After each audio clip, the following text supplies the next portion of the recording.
My name's Kendall Burton. I've been diagnosed with scleroderma about 5.5 years ago. A friend of mine got stuck in our driveway one winter. I went out to help him shovel out, and I had gloves on. It was a cold day, but not bitter cold. And I felt my hands just in agony after being outside for about 1 minute. My fingers froze and felt like the oncoming frostbite. That spring I went to see a naturopath, and just upon his first observation of me, realized that I had scleroderma. He diagnosed me on the spot. It affects your hands. It's called Raynaud's syndrome, where my hands are very tight in like a claw. I can't grip things like I used to be able to. I drop things quite frequently. So it's a real negative effect in your hands. And with your hands, if you don't have a full use of your hands, it's very hard to do work. So since about over a year now, I have been unable to work.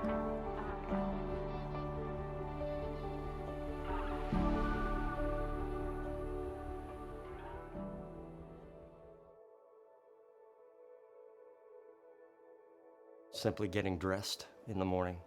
I cannot bend over. I cannot bend down. I can't squat because the skin has tightened in my legs and my knees, so I can't get a full squat down. Putting on socks is a challenge. Sometimes it can take me up to 25 minutes to put on a pair of socks. My mobility in my left arm, both arms, is somewhat limited, so pulling on sweaters or shirts over myself is a chore. It's not easy. So, I mean, those are the everyday effects that you have with this. Erectile dysfunction is also a symptom of this, so that's affected as well. Just dryness of skin, itchy skin, constant barrage of moments where your entire body is itchy, from your head right down to your legs.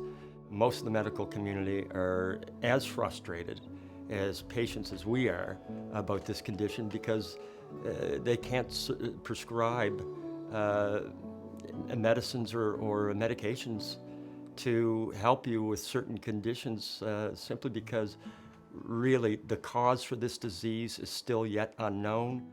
I do use some topical ointments. They go on and then they're absorbed and they have essentially no effect other than one that I use in the wintertime for my fingers to help them from getting too cold. Heartburn, acid reflux is also a big symptom, so I am taking medication for that. One of the symptoms of scleroderma is the stiffening of your esophagus. Your throat and your throat opening tend to shrink somewhat, so I have to be very cognizant of the fact of chewing my food.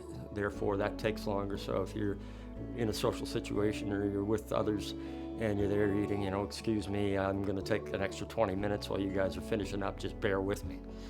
So it falls out into and affects the others around you simply because they don't know how to help sometimes, and there's really nothing that you can do other than just deal with it as best you can.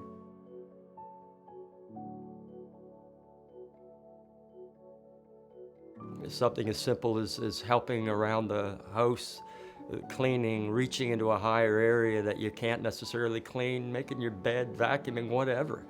It's the day-to-day things that become affected by this because of your lack of mobility and your lack of energy. In the middle of February, could I use a lift to the grocery store? Absolutely.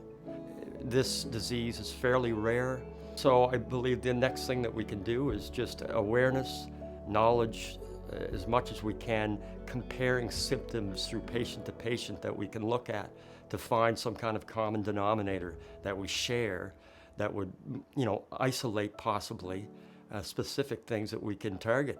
The one thing I have read and have heard of and actually know of someone that has gone through stem cell therapy and ultimately bone marrow transplant. In a couple of the cases that I've seen or heard of, they ended up being very successful. Some within 4 to 6 months put the condition into remission. Seen the transformation of one patient lying in a hospital bed, hooked up to several machines on death's door.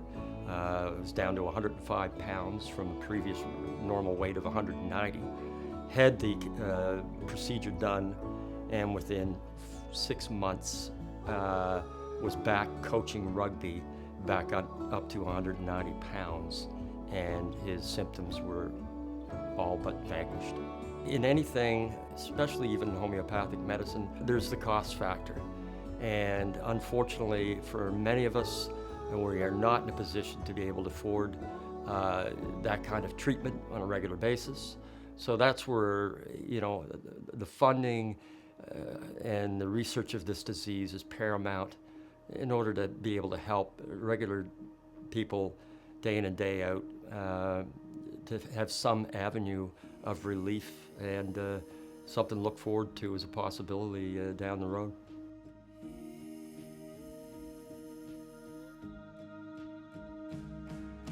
Absolutely the most important thing. You have to stay mentally strong and realize that no matter what you're going through, there's other people that are suffering similar or worse fates. We have one life to live, maximize it, stay strong, stay positive, and that's the best way, the best tool you're gonna have, man, to fight through this.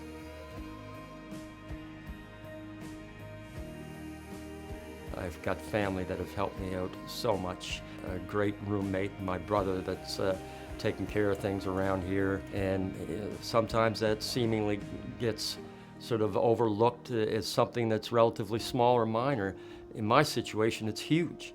So to have that kind of help, I can't express my gratitude enough. I have people around me that really do care, that really love me, and I accept that and I cherish that. Without that, you got nothing.